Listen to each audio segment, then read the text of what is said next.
Yeah, Bronny, just the level of comfort that it looked like you had out there. How did you feel, and did any part of that come into from a mindset perspective as you were looking forward to the game, knowing you were going to play, and how would you say that evolved as the game went on?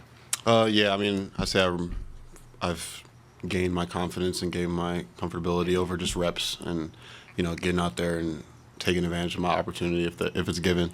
So just being ready at all times. I think that's the biggest thing for me. Staying in the stay ready games and practice and stuff like that, and taking advantage like I did tonight. So yeah, it's been good for me so far. JJ was talking to us about kind of seeing your growth, from the moment that actually going back before he was the coach of the combine, he watched some video of you doing the interviews and he texted your dad about it. How would you kind of trace the evolution of you with JJ, kind of what he's told you from the first time you met you up to the point of like today and even kind of getting prepped for the game? Just I'd say just all the coaches believing in me, and continuing to put that in my head that they believe in me and what I can do as a player. And I was given an opportunity tonight to go show them what I've been working on while I've been sitting the bench in the G League, getting the reps and stuff like that. So yeah, just constantly putting that in my head that they believe in me and that I can contribute.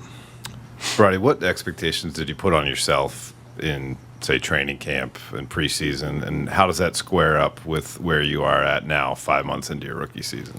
I just say just going in and working as hard as I can.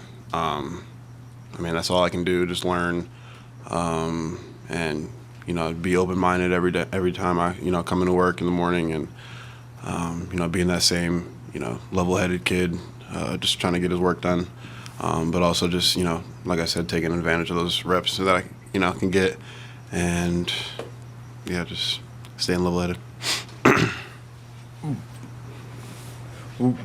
When we spoke with JJ just a few minutes ago, he acknowledged that there's a lot of stuff you've had to deal with just because of who your dad is, and I'm sure things you can understand more than I can speak on. Just how has it been balancing that, trying to deal with that noise, deal with what's said, deal with what's written, also just trying to focus on your game, on your development, like the things that you can control, I guess? Again, just putting my head down and working. I feel like that's the only thing that I can control right now, is going in every day and staying ready to play, staying ready to learn, getting the work in after hours, early mornings, stuff like that. Just all the controllables that I can do myself. There's not really much I can do of random people talking about me every day. So can't really do much about that. So I just go in the gym and work, put my head down, and try to get better every day. Dan.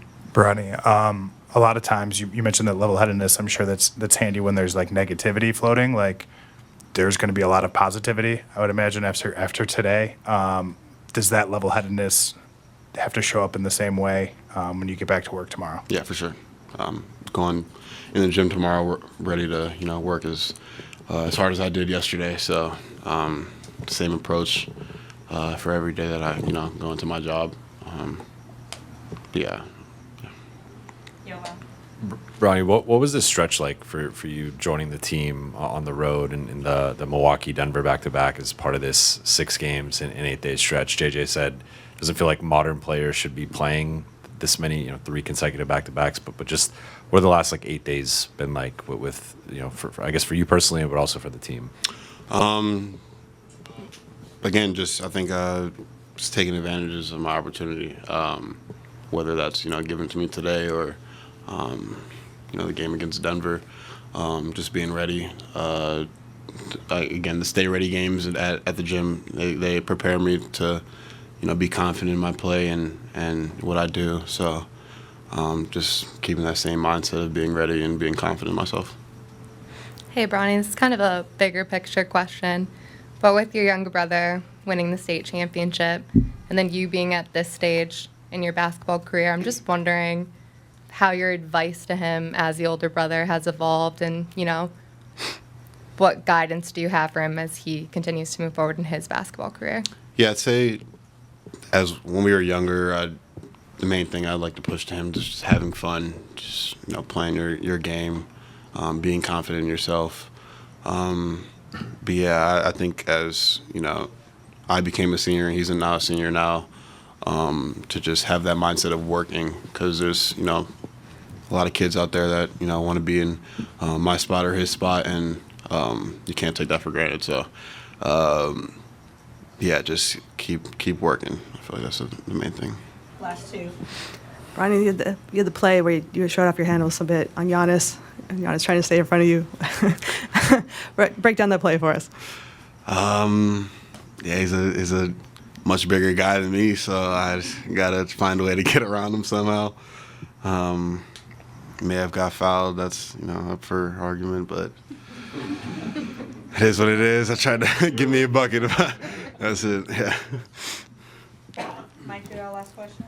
Yeah, Bronny, just last year, obviously you didn't get to play as much basketball as you would have liked to. So I just wonder, physically alone, how much are you feeling kind of like yourself, game shape, all of that, and how much do you kind of still feel like you can get to? Yeah, I feel like it's all coming back. Just being out for that long, stuff that I had to go through, wind-wise and lung-wise, and all my, yeah, just I think I've been getting more comfortable as I get the reps under me and get the games under me and practices and learning from the bench and stuff like that. And I feel like it's good for me. Thanks, Bronny. Yep.